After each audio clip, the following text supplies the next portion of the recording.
Hi guys, welcome back to my channel. Today I'm going to attempt to do my knotless braids. So I've been watching a lot of YouTube video recently about how easy it is to do knotless braids on yourself, and I'm like, So usually I can do my braids by myself, like single braids, but I've tried to do my knotless braids before and it didn't work out. So today I'm going to try again.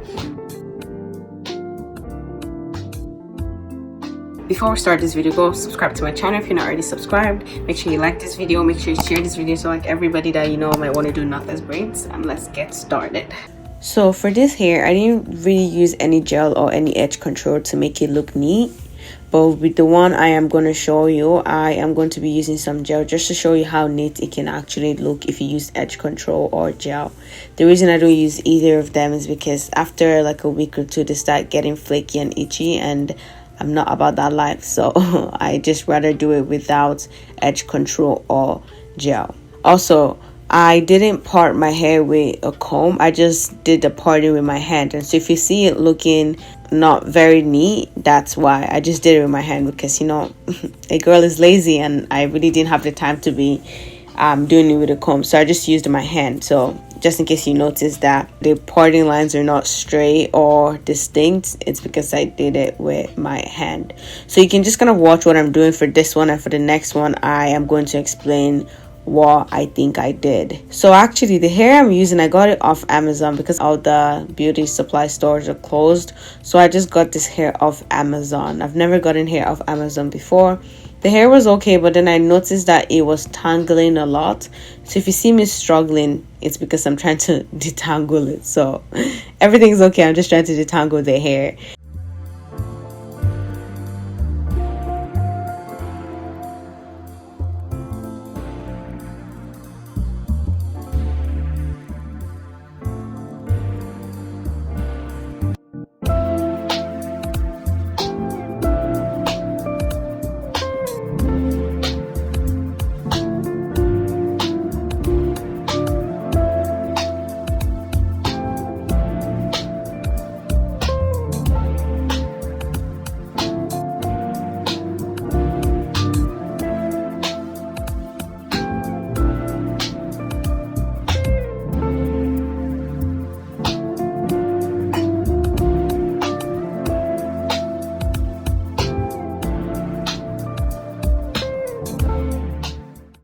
Okay, so I have already parted this hair and added some gel, and now I am just going to divide the hair into 3 places so I can start braiding. And I start now, so I am trying to braid it 3 times before I add my braiding hair. So that was number 1, and this is number 2, and then number 3. And now I am just adding my braiding hair. So I'm adding my braiding hair under that finger, the finger with the arrow.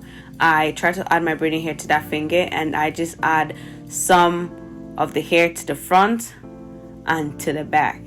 And after adding it to the front and to the back and making sure that the braiding hair is attached to my natural hair, then I start braiding. I am also going to try to braid it 3 times before I add another small braiding hair.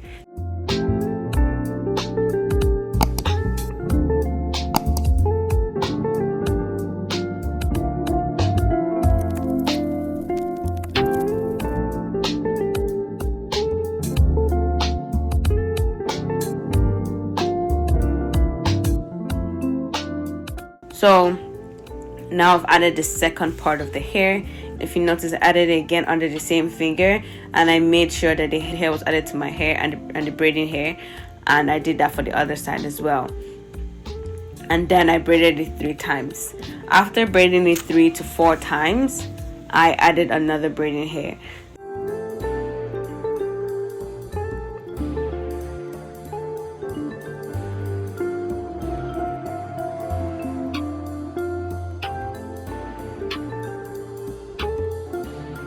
And I still added it under the same finger. So when I got to the 3rd one, instead of doing 3, I did 4. So it stopped at a different kind of like strand. I don't know if that makes sense. I'm going to show you again with this final one.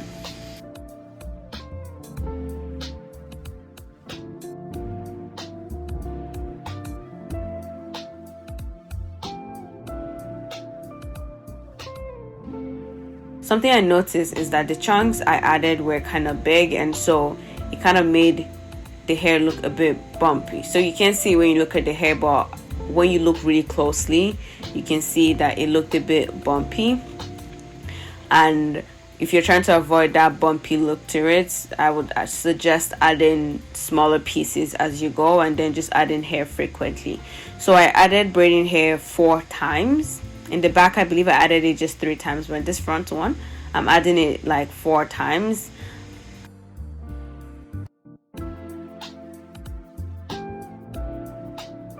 So I've added my gel. I am now dividing the hair into 3 places, and then I start braiding. So do you see? So see, 1, 2, 3, and then I start braiding. Just like a regular braid. So 1, 2, 3, 4. So for this one, I did 4 before adding the braiding hair, and I added it under the same finger and connected it to the tiny hair next to that finger. So the hair that was under that finger, that's where the end of the braiding hair was connected to, and then the hair in front was the second part the braiding hair was connected to, and then I just braided.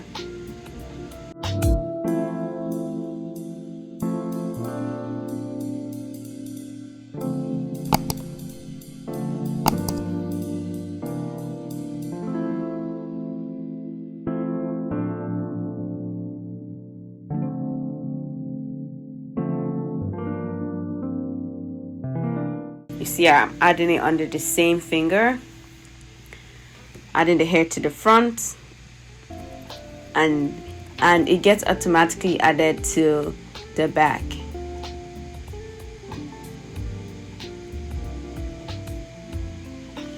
So while I was braiding, I was intentional about ensuring that the tiny piece without any braiding hair was what was under the finger that I was going to add braiding hair to, so that tiny piece of hair could have braiding hair attached to it.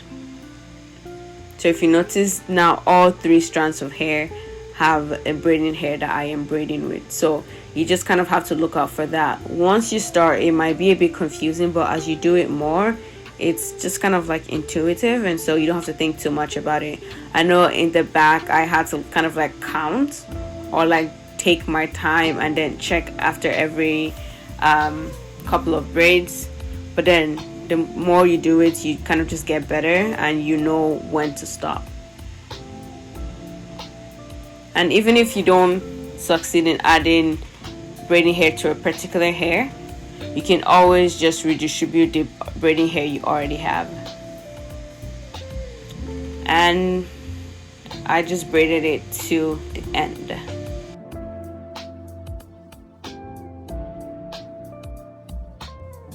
So I was just editing this video and I realized I didn't show you the finished product, so that's what I'm doing now. So I've had it for about 2 weeks. It's almost 2 weeks.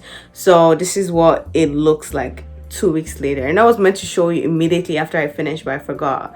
So